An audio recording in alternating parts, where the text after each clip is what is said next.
What is your impression about Santiniketan? তুমি তো 3 বছর পড়েছো। 4 বছর। 4 বছর। What is your impression? তুমি তো এদিকেও পড়েছো, ওদিকেও পড়েছো।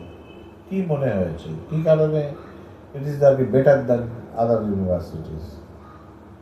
আর আগেকার যে ঐতিহ্য বিশ্বভারতী, সেই ঐতিহ্য তো এখন আর নেই তথাকথিত। তো এটা কি কারণ? এই দুটো বল। স্যার যেটা বললেন আর আমি যেটা বললাম। ফার্স্ট বিশ্বভারতী আমার মনে হয় প্রথম ক্ষেত্রে সবার থেকে আলাদা, কারণ এখানে রবীন্দ্র ভাবনার উপর গুরুত্ব দেওয়া হয় প্রথম কথা।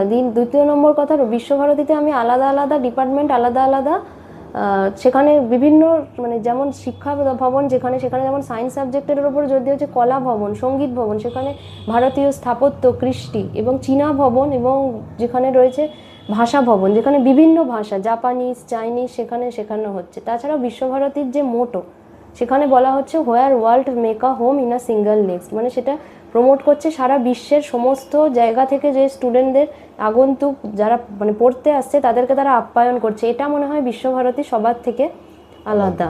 তারপরে বিশ্বভারতীর ভালো তৈরি, ঠিক আছে, আর বলতে হবে না এগুলো একটু।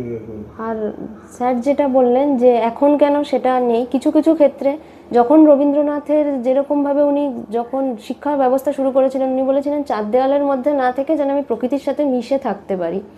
কিন্তু বর্তমান সময়ে দেখা যাচ্ছে ইউনিভার্সিটি, সেন্ট্রাল ইউনিভার্সিটি হয়েছে, বিভিন্ন ইউজিসি তার গাইডলাইন শুরু করেছে, তো সেইগুলো মানতে কিছু ক্ষেত্রে ইউনিভার্সিটি বাধ্য হচ্ছে। তাই জন্য আনুষ্ঠানিকভাবে যখন উপাচার্য কে?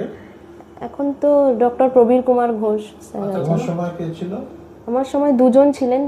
2018 সালের কিছুটা সময় ভারপ্রাপ্ত বিশ্বভারতীর প্রথম উপাচার্য রথীন্দ্রনাথ টেগর। কিসের এক্সপার্ট ছিলেন উনি? উনি এগ্রিকালচারাল সায়েন্টিস্ট ছিলেন। কোথায় পড়েছেন? ইলিনস ইউনিভার্সিটি, ইউএসএ তে। ইম্পর্টেন্ট।